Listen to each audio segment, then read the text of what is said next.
The American Musical Theater, an informal music workshop in a series of programs tracing the origin, the development, the contribution of the American musical theater as a Native American art.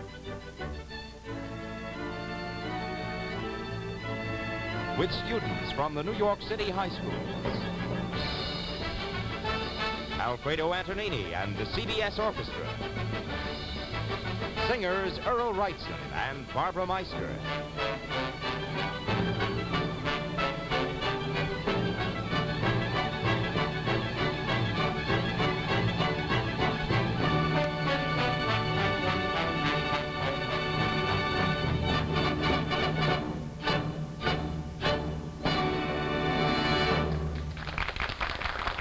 and the host for the workshop, Jim Morske. Thank you, Maestro. Did you recognize that music? Yes, what was it? Well, it was a can-can from Orpheus in the Underworld. And who wrote that? Yes. Offenbach. Jacques Offenbach, right. Now, it may seem very strange to you that this very French music should be played on a program called the American Musical Theater. But you'll find out why during today's session. You know, if you were around New York in the 1880s, you could have seen a lot of musical entertainment. Earl, would you please bring that easel over here? I'd be more than happy to, my boy. Thank you very much, sir. You're quite welcome. Well, if you went to the theater in New York at that time, you might have gone to the Globe Theater and seen this American opera bouffe extravaganza called Evangeline.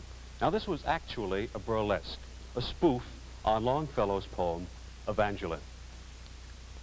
Or you might have seen this production of Hiawatha, which was a sequel to Evangeline. That had such characters in it as Hiawatha, William Penn Brown, and little Sally Boo-Hoo.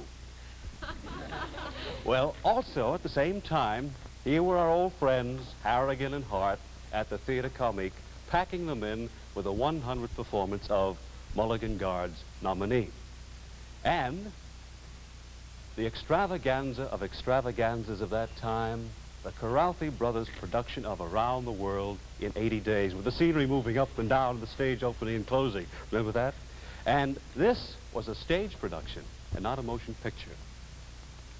Or you might have gone and seen HMS Pinafore, a Gilbert and Sullivan production.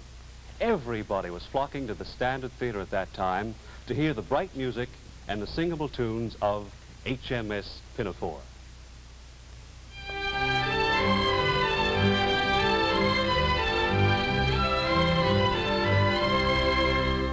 I'm called Little Buttercup, dear Little Buttercup, though I could never tell why. But still I'm called Buttercup, poor little Buttercup, sweet little Buttercup I've snuff and tobacco and excellent Jackie. I've scissors and watches and knives. I've ribbons and laces to set off the faces of excellent sweethearts and wives. I've treacle and toffee, I've tea and I've coffee. I've everything that you would want.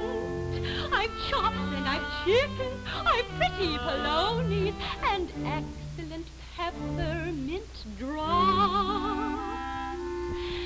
Then